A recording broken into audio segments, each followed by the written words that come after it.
navn er Christina, og jeg er elev hos Kop & Kande i Kolding, hvor jeg til min afsluttende fagprøve har valgt at have fokus på KitchenAids rørmaskine.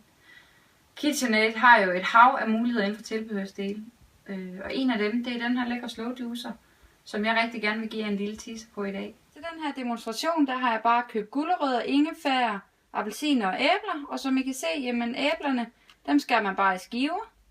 Du skræller lige appelsinen og skærer topperne af gulerødden, og så skal der selvfølgelig ikke særlig meget ingefær til, så den har jeg også bare lige skåret en lille skive af.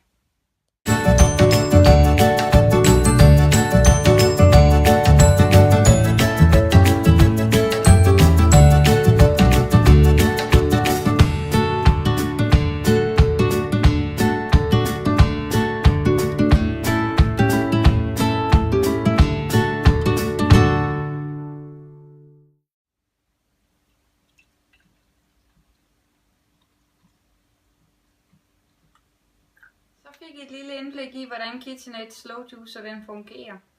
Og nu sidder I sikkert med en masse andre spørgsmål derhjemme, som jeg rigtig gerne vil hjælpe jer med at besvare. Så kig forbi Kop & Kande i Kolding lørdag den 2. maj fra 11 til 14 til et glas juice og en chokolademuffin. Skål!